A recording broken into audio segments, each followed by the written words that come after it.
família que uma sociedade começa a formar seus cidadãos. É nela também que, infelizmente, acontece uma das grandes ameaças ao futuro de milhares de pessoas em todo o mundo: a violência doméstica.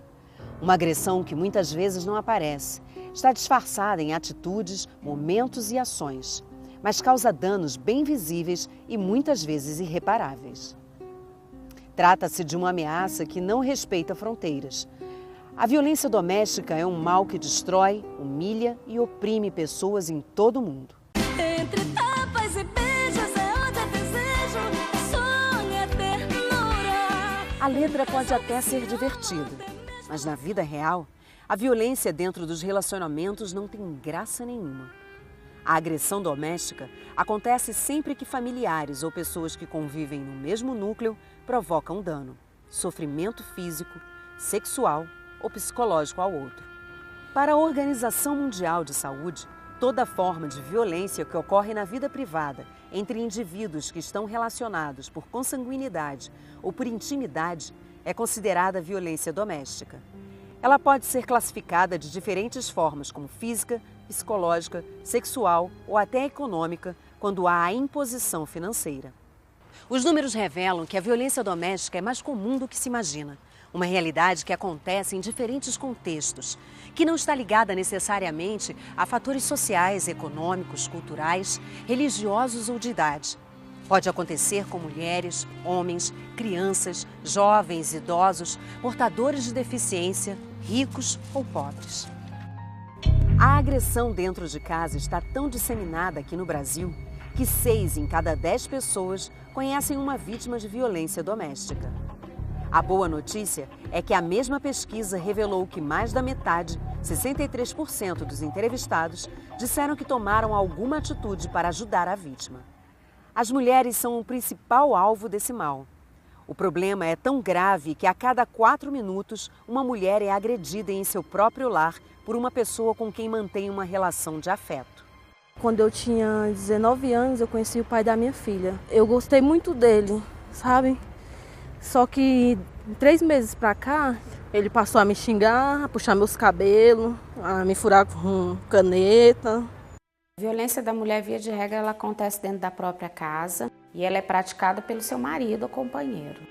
E é importante que as mulheres tenham em mente que, primeiro, não é necessário a existência de uma testemunha para ela procurar a polícia. E também não é preciso que ela esteja com uma marca aparente, não é preciso que ela esteja arranhada, com o olho roxo, machucada, para que ela procure a polícia. Ela tem que procurar no primeiro sinal de agressão, porque essa é uma violência que ela tende a se repetir com cada vez mais frequência e de forma cada vez mais grave. A violência nem sempre é explícita. Ela pode estar disfarçada em detalhes. Uma frase que deprecia o outro, uma crítica recorrente, um xingamento, um gesto brusco. São atitudes que, se praticadas de forma contínua, inferiorizam, humilham, agridem. É a violência verbal e psicológica que machuca e destrói o outro silenciosamente. Ele me xingava todos os dias e tinha palavras assim que era melhor um tapa, um puxão de cabelo do que certas palavras que ele falava. É muito forte, sabe? Em agosto de 2011, o Brasil completou 5 anos de uma lei que criminalizou a violência contra a mulher, a Lei Maria da Penha. Ela se transformou no principal instrumento de combate e repressão às agressões sofridas por mulheres em todo o país. Para 60% das brasileiras, a proteção cresceu depois da lei. Embora 66% delas considerem que, mesmo assim, a violência doméstica e familiar tenha aumentado. Com a Lei Maria da Penha, os crimes praticados no ambiente doméstico contra a mulher passam a um novo patamar.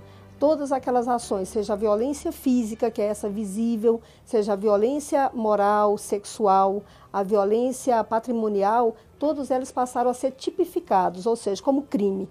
E isso dá um suporte maior à mulher. E outro dado importante é que, além de tipificar, de garantir que isso é crime, é que o Estado, o governo, passa a ser responsável por proteger essas mulheres, pelo entendimento de que é uma responsabilidade de toda a sociedade. E aí surgem os equipamentos de proteção, não só às mulheres, mas aos seus filhos, que são vítimas dessa violência.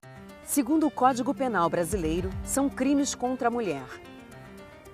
Lesões corporais, quando ocorre ofensa contra a integridade corporal ou a saúde do outro. Ameaça por meio de palavras, gestos ou palavras escritas. Sedução, quando há ofensa à integridade de menores. Estupro, quando a mulher é forçada a manter relação sexual completa ou incompleta. Os dados revelam que 60% dos casos de estupro são cometidos dentro de casa e são encobertos pela própria família. Uma mulher em situação de violência está fragilizada. Para ela, é difícil romper com o processo. Quando decide denunciar, geralmente sente medo, insegurança e desconfiança. E demonstra sentimentos de dor física e emocional. É importante que a mulher denuncie. E denunciar de que forma? Você, sendo vítima, procure imediatamente uma delegacia de polícia. As delegacias funcionam em regime de plantão, 24 horas, 7 dias por semana. E vá até essa delegacia com o máximo de documentos que você detenha. Porque na delegacia vai ser oferecido um requerimento de medidas protetivas para você, que são justamente aquelas medidas que vão lhe proteger de futuras agressões. Existe um número para denúncia de agressão contra a mulher, a Central de Atendimento à Mulher, 180, que funciona em todo o país. O perfil das denúncias revela que a agressão é diária e geralmente praticada pelo companheiro. A violência doméstica é reconhecida pela Organização Mundial de Saúde como um problema de saúde pública, porque afeta a integridade física e a saúde mental da vítima. Em 1993, o Banco Mundial diagnosticou que a prática de estupro e de violência doméstica são causas significativas de incapacidade e morte de mulheres na idade produtiva. Já pesquisas recentes mostram que 1 a cada 5 dias de falta de uma trabalhadora ao emprego é decorrente de violência sofrida em suas casas. A cada 5 anos, a mulher perde 1 ano de vida saudável se ela sofre violência doméstica. E é também dentro de casa que acontece a maior parte das agressões contra crianças e adolescentes no Brasil. Um levantamento revelou que em 2011, dos 14 mil casos de violência registrados contra a criança, 64% aconteceram no ambiente doméstico.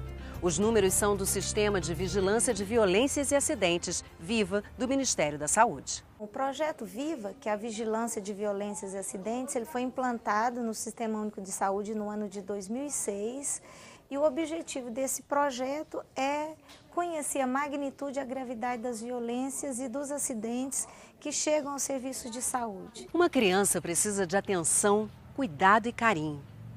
Não é o que acontece em milhares de lares brasileiros, onde meninos e meninas com até 9 anos de idade sofrem com a negligência e o abandono, seguidos de violência sexual. O Estatuto da Criança e do Adolescente é claro quando diz que é dever de todos assegurar aos pequenos e aos jovens o direito à vida, à saúde, à alimentação, à educação. O esporte, o lazer, a profissionalização e a cultura também são direitos. O Estatuto destaca ainda a dignidade, o respeito, a liberdade e a convivência familiar e comunitária como deveres assegurados da criança e do adolescente. Criança foi feita para brincar, correr, ser alegre e feliz. Xingar, gritar, humilhar. Deixar de dar atenção, carinho, escola e comida. Tudo isso é considerado maus tratos. É agressão. Já que a criança se encontrava trancada mais de 9 horas e sem se alimentar. A criança é atingida por uma bola, puxada pelo braço. O que se vê é a situação de total precariedade e abandono em que viviam 2 crianças de 2 e 10 anos de idade. É preciso ficar atento a qualquer mudança no modo de agir da criança. Ela é, por natureza, muito transparente e os pequenos detalhes podem revelar que alguma coisa está errada. O primeiro sinal é a mudança no comportamento, a falta de apetite ou o excesso dele, a depressão, dificuldade de se relacionar e o isolamento, por exemplo. A criança começa a modificar o comportamento dela, ela começa a ficar mais isolada, ela evita de que a mãe auxilie, quando são muito pequenininhas, elas evitam que a mãe auxilie no banho.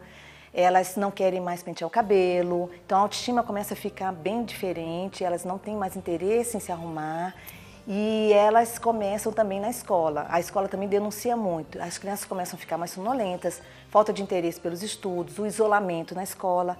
Agora, em contrapartida, nós temos também muitos, eles apresentam comportamentos agressivos ou até de reproduzir o que aconteceu com eles, com amigos. O melhor caminho é a prevenção. É possível orientar desde cedo como cuidar de sua própria segurança. De forma simples, diga a elas que se alguém, mesmo que seja conhecido, tentar tocar o seu corpo ou fazer algo desconfortável, ela deve se afastar e contar o que aconteceu. Oriente a nunca aceitar convite de estranho e, em situação de perigo, correr e gritar. Esse abusador, ele vai ameaçar ela. Não conta para o papai, não conta para a mamãe, não conta para a titia, porque eu posso fazer mal para elas. Então ela tem culpa nisso aí. Quer dizer, ela está provocando, ela pode provocar uma situação pior se ela contar. E aí ela vai machucar quem? Aquelas pessoas que ela ama, aquelas pessoas com quem ela convive. Então, mesmo ela não sabendo, a culpa existe. Dentro de casa acontece também outra forma de agressão contra alguém que está tão indefeso quanto uma criança, o idoso.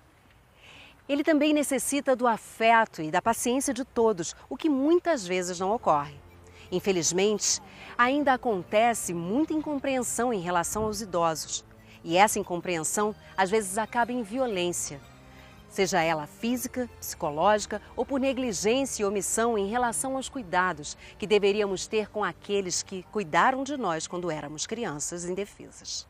Muitas vezes o idoso sofre com doenças degenerativas que fragilizam seu físico e sua mente. A impaciência, por exemplo, é uma forma de agressão. A maioria das queixas dos idosos é contra filhos, netos ou cônjuges. Apenas 7% se queixam de outros parentes. As denúncias mais comuns são de abusos econômicos, agressões físicas e recusa dos familiares em lhes dar proteção. A partir do momento que o idoso está dentro da responsabilidade da família, então a família tem por dever, isso é lei. Isso aí não é por carinho, amor, não, é lei. A família tem por dever cuidar do idoso, né? Isso é estatuto do idoso, Constituição. Então o que acontece? Quando a família não cuida, ela está abandonando. E o abandono é um dos grandes problemas que tem, uma espécie de violência. Esse abandono faz com que o idoso aí acabe gerando um outro tipo de violência, leve, que é a autonegligência. O idoso se sente abandonado e ele mesmo passa a não se cuidar. A negligência é outra violência contra o idoso, que ocorre com frequência, principalmente com aqueles incapacitados e dependentes dos cuidados de outras pessoas. Cada um de nós vai envelhecer um dia e não sabemos em que condições físicas e financeiras estaremos quando a velhice chegar. Carinho, amor e gentileza cabem em qualquer fase de nossas vidas. Cuidar do outro também é uma forma de cuidar de nós mesmos e evitar a violência doméstica. A agressão no espaço familiar é uma violação dos direitos humanos mais praticada e menos reconhecida. O Brasil é considerado um dos países que mais sofrem com a violência doméstica. Está na hora de mudarmos essa realidade. Respeito, prevenção e atenção são palavras-chave na luta contra esse mal que atinge principalmente mulheres, crianças, adolescentes e idosos. Apesar de ser uma realidade diária em nosso país e no mundo, a violência doméstica pode ser combatida com prevenção e denúncia. Essa é a boa notícia.